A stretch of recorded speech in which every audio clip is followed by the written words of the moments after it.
Brownie recipes these days can be so complicated. So when I see an easy brownie recipe, I have to try it. These vintage brownies by Sara are easy to put together and they are so chocolatey and fudgy. You will love them.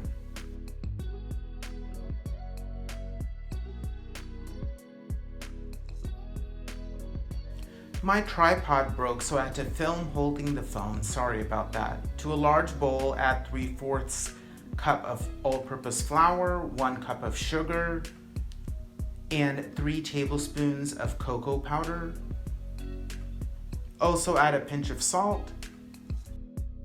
I recommend sifting to prevent lumps. Now add 2 eggs. Now add 1 stick of melted but not hot butter and 1 teaspoon of vanilla. Mix vigorously until the batter is smooth. I also added some chocolate chips and just mix those in.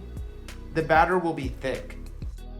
Spread batter evenly in a greased parchment-lined 9-inch baking pan and bake for around 20 minutes or until a toothpick inserted comes out with fudgy crumbs. Cool completely and then slice into 9, 12, or 16 pieces. Enjoy.